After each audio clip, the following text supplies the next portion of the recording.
બચપનથી સ્કૂલની અંદર પ્રવેશ થાય ત્યારનું લક્ષ્ય એક જ હોય છે, ગમે તેમ કરીને શિક્ષણ મેળવવું. થોડોક યુવાન થાય અને ધંધામાં પ્રવેશ કરે ત્યારથી એક જ લક્ષ્ય હોય કે કેવી રીતે પૈસા કમાવા.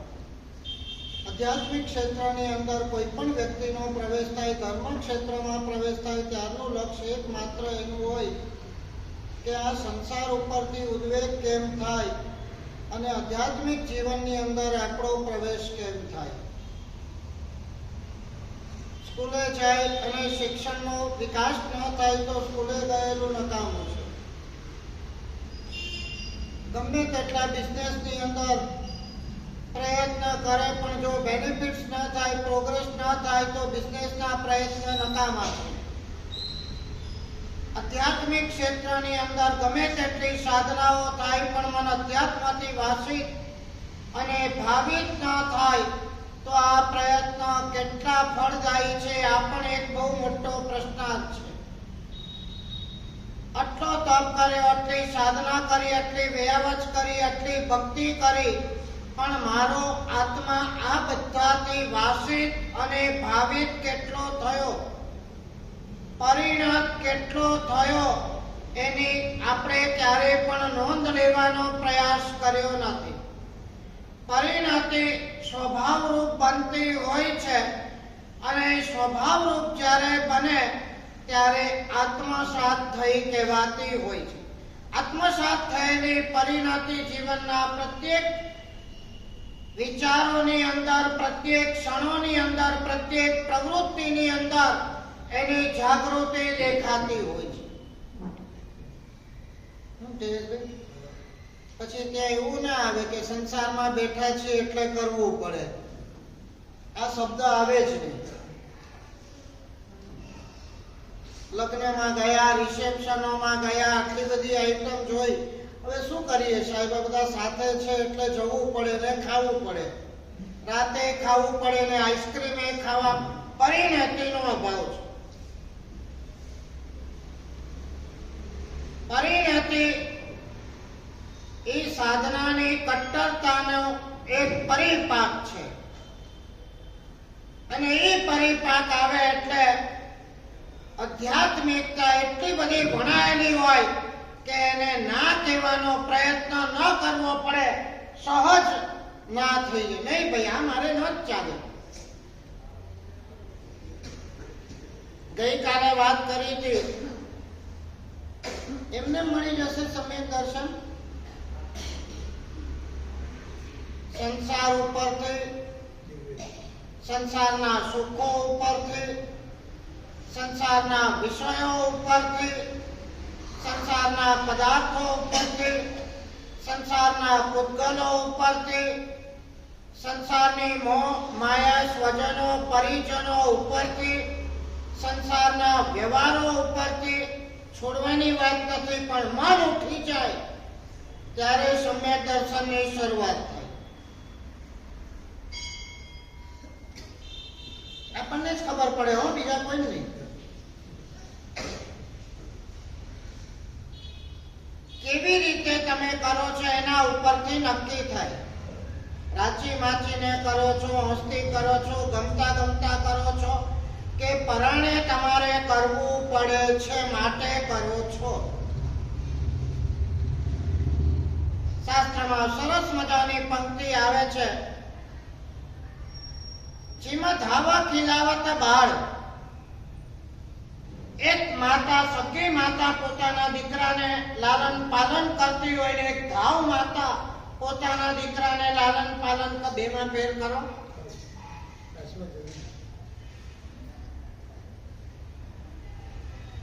સમ્યક દ્રષ્ટિ જીવડો કરે, કુટુંબ પરી પ્રતિપાળ, અંતરથી ન્યારો રહે, જેમાં ધાવ ખીલાવત બાળ.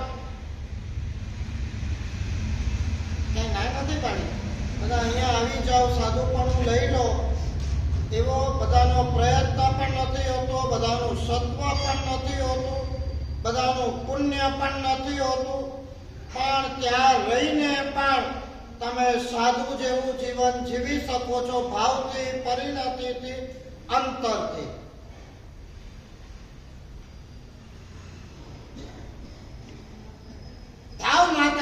બાળકને રમાડતી હોય, નવડાવતી હોય, ધવડાવતી હોય, ખવડાવતી હોય, બધું જ કરતી હોય, પણ એને એટલી ખબર છે આ બાળક મારો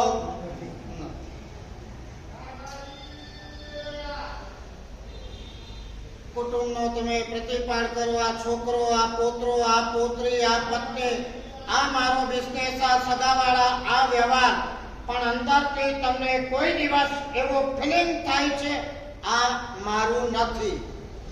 થાય છે ફિલિંગ? તો પછી ક્યાંથી સમ્યક દર્શન થશે? એમ પણ હજી તો એકદમ છે.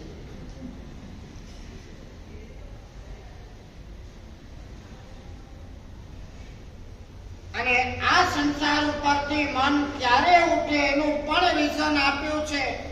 આત્મ સ્વરૂપનું ભાન થાય તો એક વાત સમજી રાખો.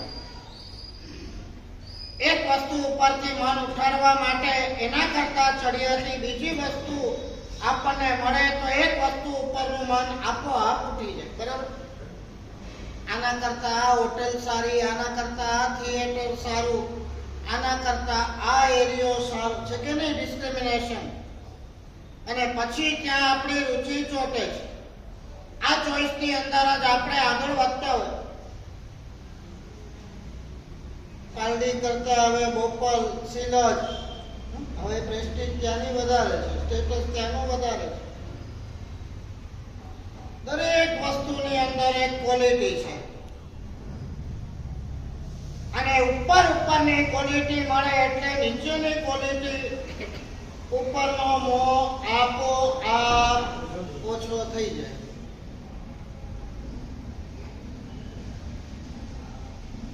એક ભાઈ મને આવીને કે મારા સાહેબ અત્યાર સુધી હું ફલાણા ગાર્ડનમાં જતો હતો, પણ હમણાં 4 દિવસથી આ પરિમલ ગાર્ડનમાં આવું છું, બહુ જલસો, મજા આવે, બેસ્ટ ગાર્ડન છે આ, પંખીના કલરવ છે, ફલાણું છે, આમાં ચોઈસ, આમાં ડિસ્ક્રિમિનેશન.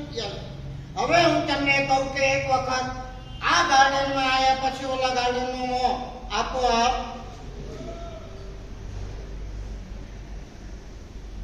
ભરપૂર ભોગ સુખની અંદર મસ્તાન હતો અવંતી સુકુમાર.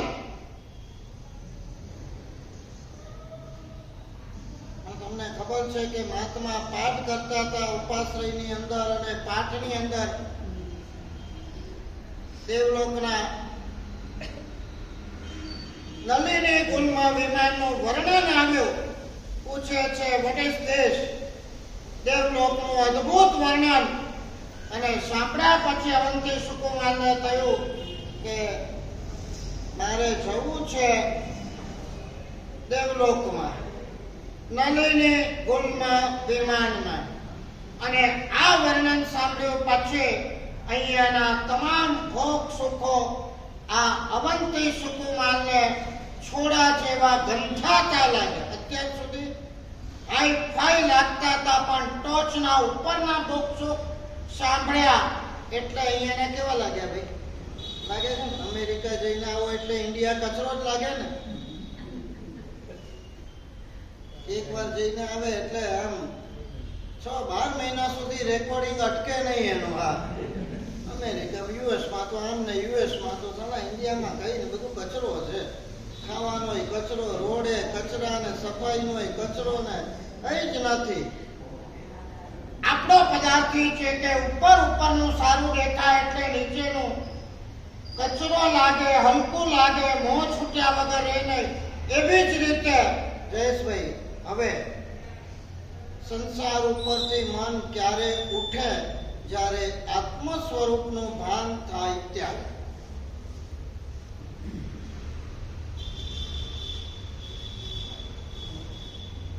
સાધુપણુને સાધુતા આત્મ સ્વરૂપને નિકટ પહોંચવાનો એક પ્રશસ્ત પ્રયાસ છે.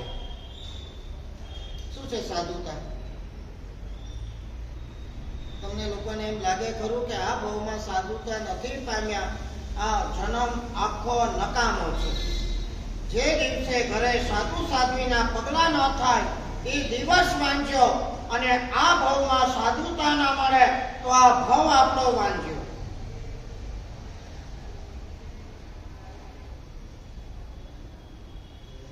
સાધુતા આવી એટલે પ્રત્યેક પળે આત્માની નિકટ પહોંચવાનો એક પ્રશસ્ત પ્રયાસ થતો હોય છે. પ્રવૃત્તિ, કોઈ પણ પ્રક્રિયા, કોઈ પણ સાધના, કોઈ પણ તપ હોય, ત્યાગ હોય, ભક્તિ હોય, વ્યાવચ હોય, સાધના હોય, જાપ હોય, મેડિટેશન હોય, ઈચ એન્ડ એવરી યોગાસ, આ બધું તમને તમારા આત્માની નિકટ લઈ જાય અને એક વખત આત્માનું અંતર સામ્રાજ્ય તમને દેખાય, એની અનુભૂતિ થાય એટલે આ સંસારના સુખો અને ભોગો એઠવાડ જેવા લાગ્યા વગર રહે નહીં. અને એઠવાડ જેવા લાગે એટલે મન ઉઠ્યા વગર, અને જ્યારે મન ઉઠે ત્યારે સહજ એવી ભાવના ઠીક છે યાર, આમાં કઈ ભોગવવા જેવું. બહુ નાના હતા ત્યારે અમને પણ ક્યાંક કોક વસ્તુ ઉપર, વ્યક્તિ ઉપર જ્યારે મોહ થઈ જાય, આસક્તિ થઈ જાય, ભુવન ભાનુસુરી મહારાજ પાસે અમે જતા હતા, સાહેબ આવા વિચારો આવે છે, આમ થાય છે, તેમ થાય, અને સાહેબ અમને સમજાવતા હતા, એક પોઈન્ટ આપણને આપતા હતા અને એમાં એક વાક્ય બોલતા હતા, આમાં ભોગવવા જેવું છે શું? શું કહેતા હતા? નાનું વાક્ય.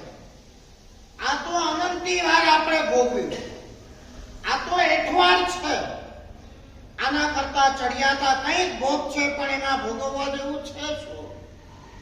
ગઈકાલે પણ આપણે વાત થઈ છે, સુખને છોડી શકાય છે, દુઃખને છોડી શકાતું નથી.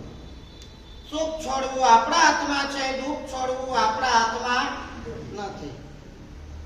તમારે લેણું પણ હોય અને દેણું પણ હોય.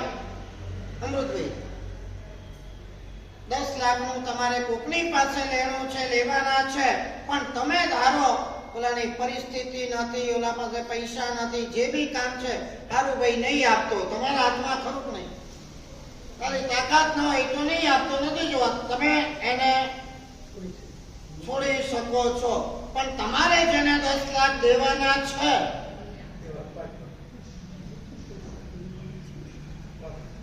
હાથ ઊંચા કરો ને નાદારી કે નાગાઈ કરો એ વાત જુદી છે. લેણું છોડવું આપણા હાથમાં છે, દેવું છોડવું આપણા હાથમાં નથી. સુખ છોડવું આપણા હાથમાં છે, દુઃખ છોડવું આપણા હાથમાં નથી.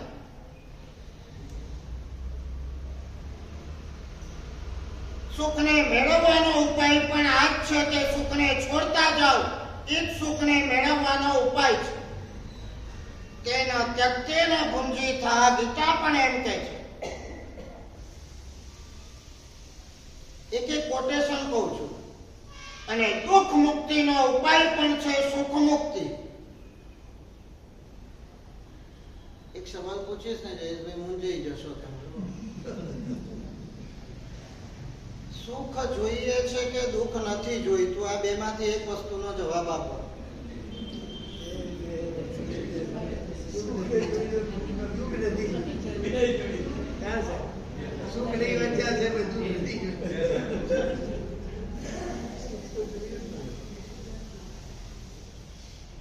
દુઃખ નથી એ જ સુખ છે.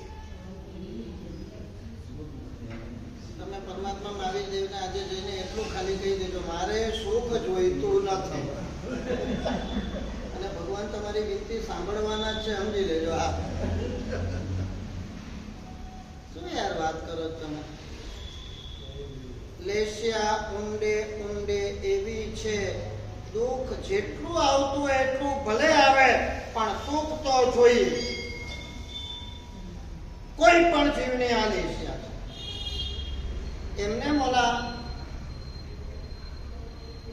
6 લેશિયાની વાત કરીશું, ઓલા ઝાડની.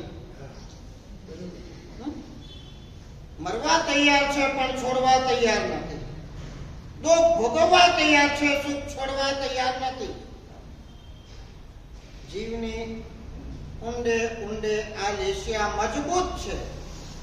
અને શું કામ તમે આટલી બધી દોડધામો કરો છો, મજૂરીઓ કરો છો, કષ્ટ વેઠો છો? આ બધાની પાછળનો રીઝન શું છે? ગોતો ખરા સવારથી સાંજ સુધી. જો તમારે સુખ ના જોઈતું હોય તો આ મજૂરી કરવાની જરૂર ક્યાં છે? પણ કોના માટે કરો છો? છોડી દીધું. તો પણ અહીંયા કેમ નથી આવતા? છોડિયામાં ફેર છે ભાઈ. છોડ્યું છતાં પકડ્યું. બાપનો ડર નથી લાગતો. બાપનો ડર નથી લાગતો. બસ મૂળ વાત આ. પછી આત્મામાં અંદર ઉતરવાનો લેશ માત્ર પણ પ્રયાસ કર્યો નથી. ઉપરના છબછબિયા છે નતા. जिन्हें पाया तिन्हें छिपाया कहत नहीं को कान में. આત્મ સ્વરૂપની અનુભૂતિ એકવાર એક રાઈના દાણા જેટલી પણ જેને થઈ એને સંસારના તમામ ભૌગોલિક સુખો કટુ લાગે, ફિક્કા લાગે. સહજ નહીં જોઈએ ભાઈ. અમારા ગુરુજી કહેતા હતા, પ્રેમસુરી મહારાજ જીવન જીવ્યા.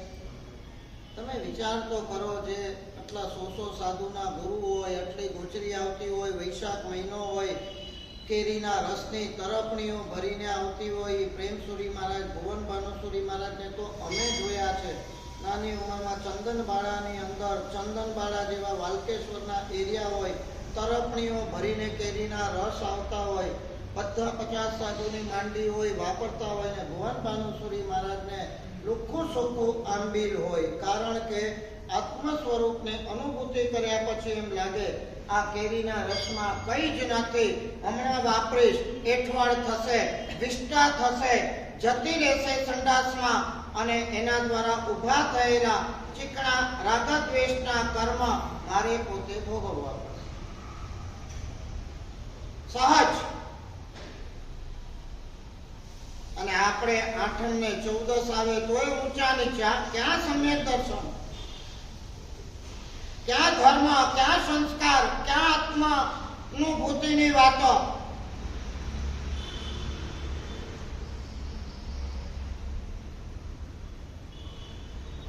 લાગે છે સાધુપણું લેવા જેવું છે આ ભાવમાં? લેવું છે?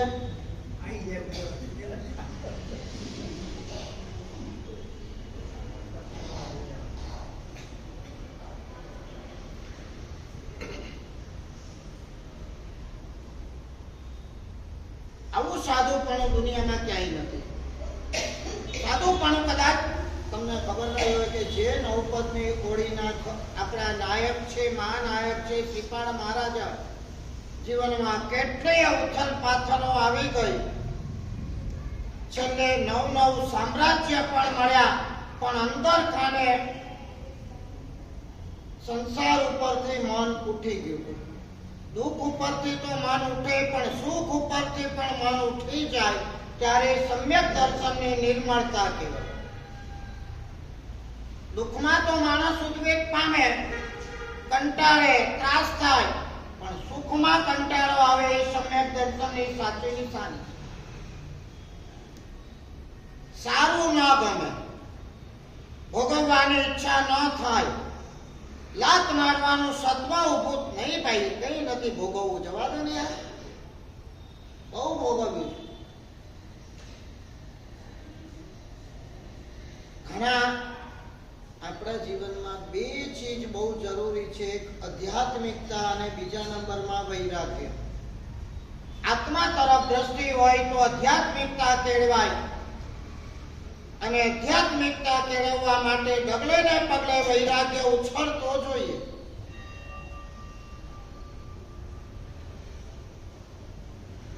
શું ખાલી વાતો જ કરવી? જમવા બેસો, ડાઇનિંગ ટેબલ ઉપર રસનો કટોરો આવે ત્યારે કહી ના શકો કે આજે નથી જોઈ તો લઈ જા પાછો. હજી કહી દઈશું બસ.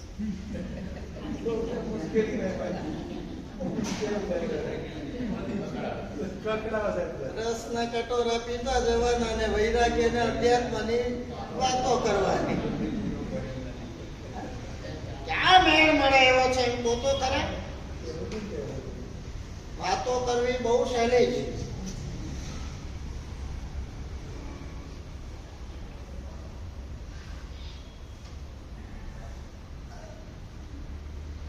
અમારા ગુરુ મહારાજ હેમચંદ્ર સુરી મહારાજ દીક્ષા લીધી ત્યારથી હાથ જોડી નાખ્યા કે જિંદગીમાં હવે ક્યારેય કેરીનો રસ પીવો નહીં. આને કે વૈરાગ્ય, એમને ટાઇટલ લાગે છે વૈરાગ્ય દેશના દક્ષ. પ્રેમસુરી મહારાજને એક પેંડો ખવડાવવા માટે 10 સાધુઓ 10 કલાક સુધી પાઠો કરતા હતા, કંપેડીઓ વાંચતા હતા. ત્યારે પ્રેમસુરી મહારાજ એક પીપળની ગોળી કે એક પેંડો ખાતા હતા. કેટલો જ્વલંત વૈરાગ્ય હશે કે એક પેંડો ખવડાવવા માટે, એક દ્રવ્ય વધારે વપરાવવા માટે સાધુઓ આટલો ત્યાગ કરતા હતા. આપણે તો બાવો બેઠો ભાઈ બનાવ્યું છે તો લાભ તો આપવો પડે ને. આપણે અતિથિ સંવિભાગ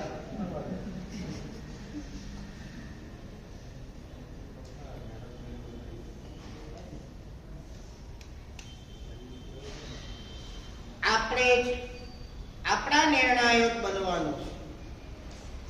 અને નિર્ણાયક પણ દંભીપણાથી નહીં પણ હકીકતથી. દંભ બહુ ચાલે છે સંસારમાં અત્યારે. તમારે બોલવાનું કંઈક અને આચરવાનું કંઈક. નિશ્ચય લઈને સાધના કરનારા બહુ વિરલા છે. અને કરનારા હોય ત્યારે બોલતા નથી. ભલે કદાચ સાધુપણું ન લઈ શકો તમે, પણ આનંદ તો થાય. મારાથી થાય એટલી ભક્તિ તો હું કરી લઉં, એક પક્ષપાત તો ઉભો કરી દઉં. જયેશભાઈ, તમને કદાચ ખબર નહીં હોય, આવતી 24મીમાં જેટલા પણ તીર્થંકરો થવાના છે ને, એક પણ તીર્થંકરો એ ભગવાનની ભક્તિ કરીને તીર્થંકર નામ કર્મ નથી બાંધ્યું, પણ સાધુની ભક્તિ કરીને તીર્થંકર નામ કર્મ બાંધ્યું. એક પણ સાંભળ્યું ભાઈ?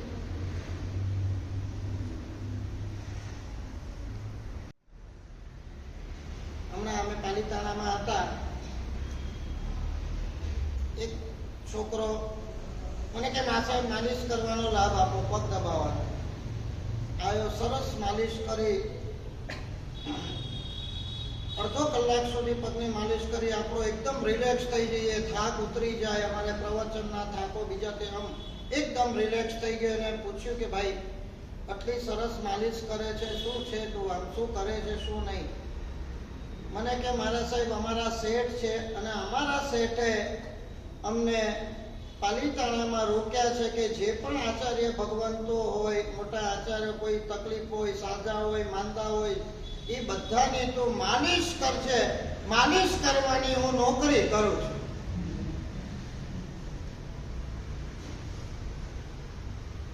બોરીવલીમાં કેતનભાઈ કરીને છે, માત્ર પાલિતાણામાં નહીં પણ મુંબઈની અંદર, સુરતની અંદર, ભાવનગરની અંદર, પાલિતાણાની અંદર બધે એમણે 10 માણસો રોક્યા છે. આ માણસો એટલા માટે માત્ર સાધુ સાધ્વી પાસે જવાનું, ભાઈઓ બહેનો જેવી છે, અને માત્ર એમને માલિશ કરવાની, એમને શાતા, એમને સ્વાસ્થ્ય, એમને સમાધિ રહે અને એમનું શરીર સારું રહે, લોહી ફરતું રહે, કોઈ માંદગી આવે નહીં અને શાસનના સારા કાર્યો કરી શકે, પોતાની સારી આરાધના કરી શકે, આટલું જ. અને સાથે સાથે 10 માણસ, એક માણસનો પર ડેનો પગાર 1000. આગળ વધીને તમને કહું, આ કહે છે સાહેબ અમારા શેઠની પરિસ્થિતિ સારી નથી. શેઠ કોઈ કરોડપતિ નથી. આગળ વધીને કહું, જેટલા રૂપિયા કમાય છે ને એના કરતા વધારે આમાં લગાડી દે છે એડવાન્સમાં. બસ મારા સાધુ સાધ્વીજી ભગવંતો સ્વસ્થ અને સમાધિમાં રહેવા જોઈએ. છે તમારી આ ભાવના? ચેલણાને વિચાર આવ્યો તો ઠંડીમાં અમારા મહાત્માનું શું થતું હશે? આવે ને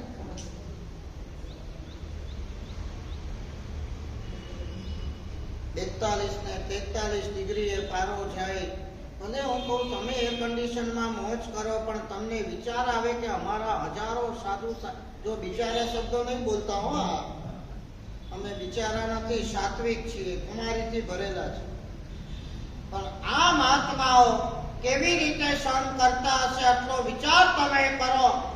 ભુક્તા બોલાઈ જાય ચારિત્ર્યોની કર્મના, અને એક સત્વ તમારામાં. ચલો ભાઈ આપણે બી કમસે કમ અડધો કલાક તો બંધ રાખીએ છીએ, પંખાથી ચાલતું હોય તો એસી નથી કરવું. આ સત્વ પણ તમને આ ભાવનામાંથી ઊભું થશે.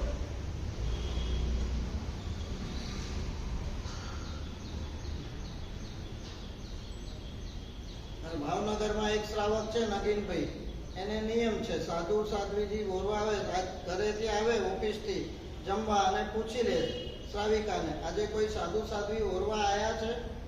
3 રોટલીનો ખોરાક. એમ કે કોઈ ઓરવા આયા છે તો 4 રોટલી ખાવાની ખુશાલીમાં, અને કે કોઈ ઓરવા નથી આવ્યું તો 2 રોટલી ખાવાની. દાદા સાધુ સાધ્વીના પગલા કરે નહોતા? ભલે તમે અહીંયા બેઠા, પણ આપણને અહીંયા બેઠા બેઠા પણ દેવલોકમાં બેઠા બેઠા ઇન્દ્ર મહારાજા પણ પોતાનું સામ્રાજ્ય શરૂ કરતા પહેલા પણ ખબર છે ને તમને શું કરે? વંદન કરે.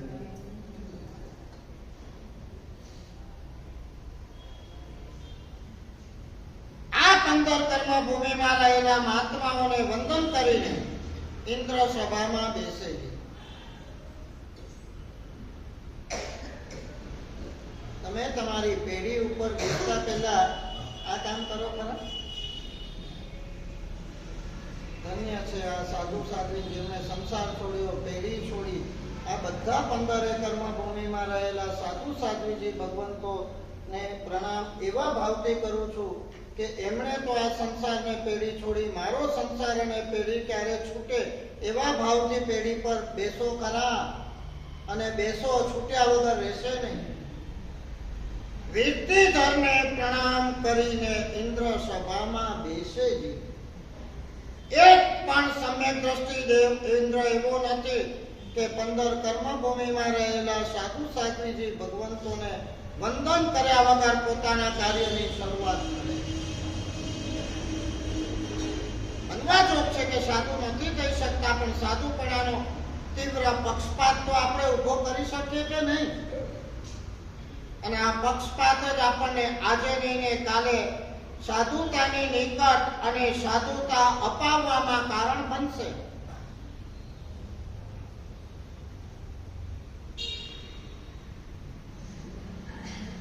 કાં પૂર્વભાવની કોઈ પ્રકૃષ્ટ પુણ્ય હોઈ શકે ને કાં પુરુષ. હું તમને પૂછું, તમારા સંસારમાં પૈસા કમા, ધંધો કરવો, વિકાસ કરવો, એમાં પુણ્યનું મહત્વ કે પુરુષાર્થનું મહત્વ? જવાબ આપો.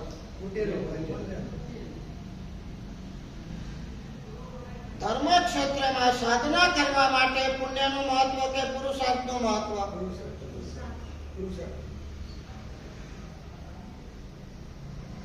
સંસારના ક્ષેત્રે પુણ્યની મહત્તા છે, પુરુષાર્થ ગૌણ છે, અને સાધનાના ક્ષેત્રે પુણ્ય ગૌણ છે, પુરુષાર્થ આજે નહીં ને કાલે try and try it will succeed.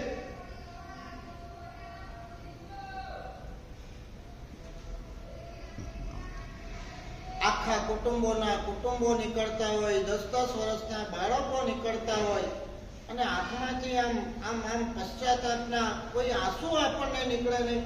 આખી જિંદગી સાલી પાણીમાં ગઈ, વિષય કસાઈમાં ગઈ, પંચાયતોને પ્રમાદમાં ગઈ, હાથમાં કઈ નથી. અહીંથી ગયા પછી ફાઇનલ રેકનિંગ થશે તો જવાબ આપવા જેવું મોઢું પણ આપણી પાસે નથી. શું થશે આપણું? ન થાય આપણને? શું બેલેન્સ છે? આપણે જ ડિસાઈડ કરવાનું છે. પુણ્ય કેટલું, પાપ કેટલું, દોષ કેટલા, ગુણ કેટલા, હિત કેટલું, અહિત કેટલું, પરોપકાર કેટલો, સ્વાર્થ કેટલો.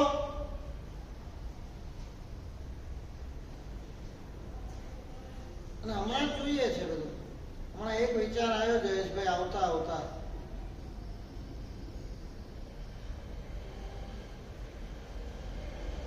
ઘણી વખત આંખ ખુલે છે ત્યારે બહુ મોડું થઈ ગયું હોય છે.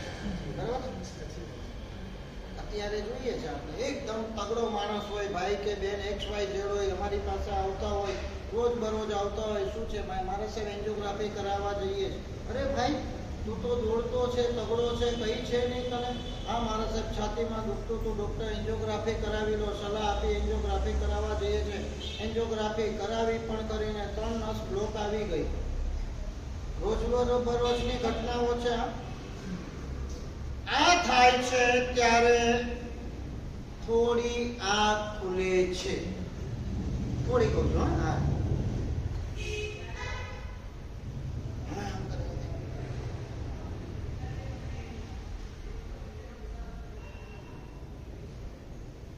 હવે હું તમને કહું કે આ એટેકો આયા, બ્લોકેજ આવ્યું, ફલાણું આવ્યું, ઢીકણું આવ્યું, હવે તમે ઘરમાં પ્રોપોઝલ મૂકો કે ભાઈ મારે આ આઠમ ચૌદસ આવી છે, હોળી કરવી છે, આંબીલ કરવું છે, તો શું થાય એમ કહો?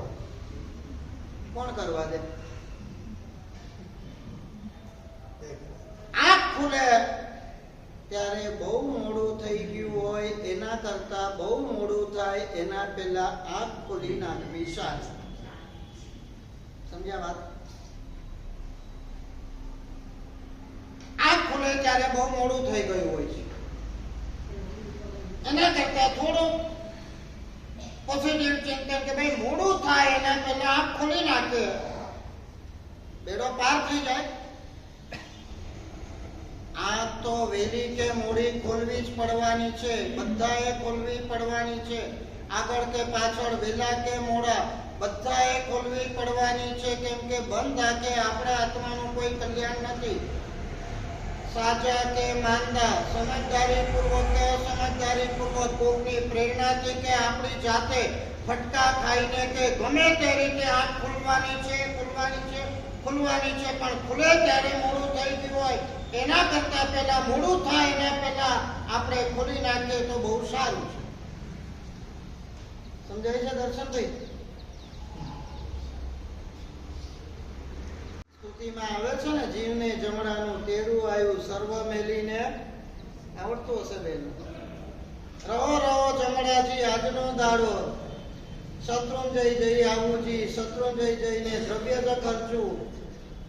જમણો દેખાયો, ભાઈ આવતીકાલે લેવા આવું છું તને. અરે ભાઈ ઉભો રે એક દાડો.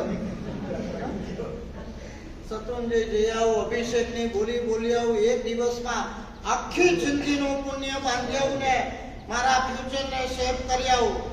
સિંગલ ડે, એક દિવસ આ રહો રહો જમણાજી આજનો દાડો. ભગવાન 1 સેકન્ડ પણ વધારી નથી શક્યા, 1 મિનિટ નહીં. શત્રુંજય જઈને દ્રવ્ય જ ખર્ચું, મોક્ષ માર્ગ. અને પછી હસતા હસતા મરકાતા યમરાજ, ઘેલા રે જીવડા, ઘેલું શું કીધું આટલા દિવસ? કીધું જી ઘેલા રે જીવડા, ઘેલું શું બોલે? હવે આજુ આ તમે મોડું થઈ ગયું એના પહેલા આંખ ખોલી નાખી હોત